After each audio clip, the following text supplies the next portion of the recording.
Yo, what's up guys, this is Mike. Either it looks like I did a workout or I just jumped into the pool. And I actually just did the workout. This video is gonna be talking about the 8 exercises that are really good for muscle building for beginners to do because they're easy to learn. So this video is gonna be showing you how to do each one of the exercises with good form and making sure that you're contracting the right muscles. If you wanna go ahead and get right to the workout, click the link right here on my right and go to that video where we just knock out the workouts. So we have 8 exercises.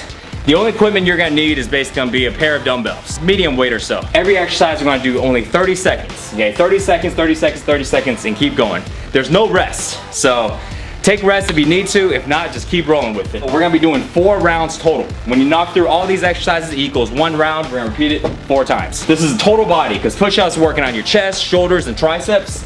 Bent over rolls, working on your back, core. Upright rolls, back, traps, shoulders. Squat and press, shoulders and quads. Curls, biceps. Close grip push-ups, triceps. Mountain climbers, cardio and abs, core. Toe touches, straight abs. You add them all together, you get a killer muscle building workout / endurance and cardio. So let's go ahead and run through the exercises, make sure we do them right. This is a big mistake I see guys when they're doing push-ups. I used to do the same thing. And so when people are doing push-ups, number one, let me turn to the side so y'all guys can see. A lot of guys do this, right? They have their elbows flared out and they do that, okay? When you're doing that, that's too much engagement on your shoulders. This is what it looks like, right? If you're doing this, you're not doing push-ups right. You need to have your elbows tucked in back here. So when you're doing push-ups, you're actually coming back here at a 45-degree angle instead of flared out, okay? That's the first thing. Make sure your hands are right under your chest and not your shoulders. So check this out. If you do this, this is right under your shoulders. Y'all guys can see this okay? So when you come down, it's gonna work a lot of shoulders. If you come right here, notice that now it's aligned to my chest. And it was just a very small movement. Keep your elbows at 45 degrees and come up. Make sure that your body is flat like a board, okay? So no slouching your back like this and no popping your butt up like this. Next thing, bent over rolls. The key thing on a bent over roll, I'm gonna turn to the side again, is making sure you don't round your back. So you don't wanna do this, right? This is wrong because it's gonna hurt your back. You wanna keep your butt out, look either forward or slightly down, so now your back is straight. And your knees should not be propped out like this. Your knees should be back behind your toes, right? So knees behind the toes, butt back, back is straight at about a 45-degree angle, give or take. From here, nothing else should move. You should have very, very small movements in everything besides your arms. Just like this. See? So it's not a lot of rocking, things like that. And you don't want to hunch your back at all. So you want to make sure you squeeze your back. Imagine like somebody is pulling your elbows back. This is the way your back should look. It's hard to tell, but pull your elbows back so you're squeezing your back. If not, you're doing this. Next exercise is upright rolls. Grab a pair of dumbbells or barbell. You can put it together or have it slightly separate. Your key thing here is, again, to pretend like somebody is pulling your elbows to the ceiling. Pulling elbows up. Elbows up. See? Elbows up. Because if you don't, what you're gonna do is you're gonna end up doing this. It's almost like doing a curl. Somebody's gonna do this. You see? Versus elbows up. If you use your elbows up, it's gonna work your back, your shoulders, traps. Okay? Versus, let me do the wrong form so you can see a difference in my back. See? So, very important to make sure you're doing the right form so you can work the right muscles. So, next exercise is squat and press. You can do it 2 ways. Your feet should be about shoulder width. You can either hold the dumbbells right here, have it slightly touching your shoulders, or you can have it flared out this way. Either way is fine, doesn't really matter. I like to do it right here in the front. The reason why is because when I squat down, I like to touch my elbows to my knees. So this way it gives me a good gauge of how low to go before I come back up. So I come down, touch, up, touch, up. So this way, as you get fatigued, You may not want to go as low, but if you don't feel that touch, you know, it means you didn't go low enough. Either way, if you're more comfortable with it this way, you can still do the same thing. Key thing on here, make sure that when you're squatting, keep pressure on your heels, keep your butt back, and your knees should not go too much past your toes. See this right here? You don't want to be on the ball of your feet when you're squatting down. You got to keep the pressure on your heel, butt back. So this way, what it does, it works on your quads, your glutes, versus pressure on your toes, knees. A lot of guys are squatting and they say, hey, I can't squat, I can't do lunges because my knees hurt. Well, that's because the pressure is in the wrong place on the bottom of your foot. So it's working the wrong part of your body. The next one is curls. Keep your elbows to the side. Just curl up and down.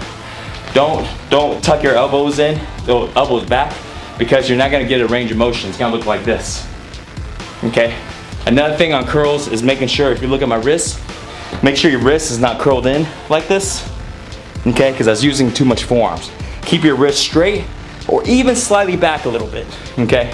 So this way, it takes the pressure off your forearms and right into your biceps. Next one is close grip push-ups. Number one, making sure your elbows are flared 45 degrees back and not to the sides. So you wanna make sure the grip, well, your hand placement, the closer your hands are to each other, the more triceps you work. But also the more pressure on your elbows, right? So if I was gonna do, you know, let's say 6 inches, which is usually where I go at, it definitely works your triceps, but it doesn't apply as much pressure on your elbows. The moment you go all the way close to where sometimes they call this a diamond push-up, right?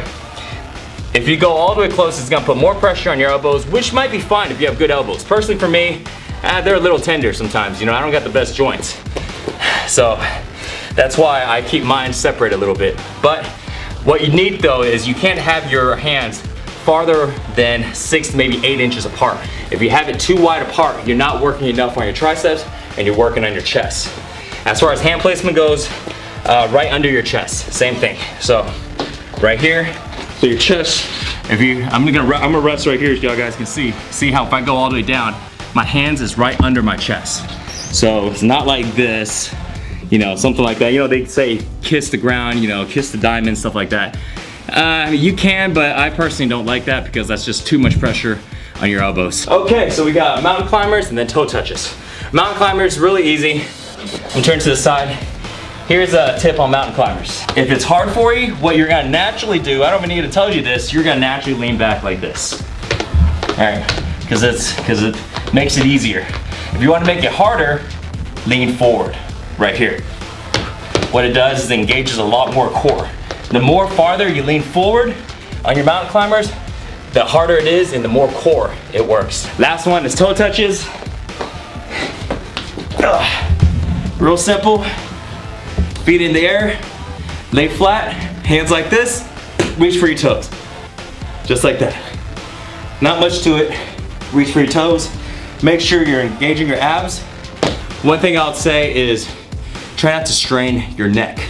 So you don't want to do this because you're gonna end up working your neck. What you want to do is you want to apply the pressure in your back. You want to really push the pressure right here in your back instead of applying the pressure in your neck. Because what it does is it helps you engage your abs. Because if you do this and you see what I mean? If you do this, that's the floor, man. Don't look at me like that. If you're doing this, I mean, now you're just straining your neck. But if you apply the pressure in your back and you use your abs, damn, that was loud. See? Now you're working your abs.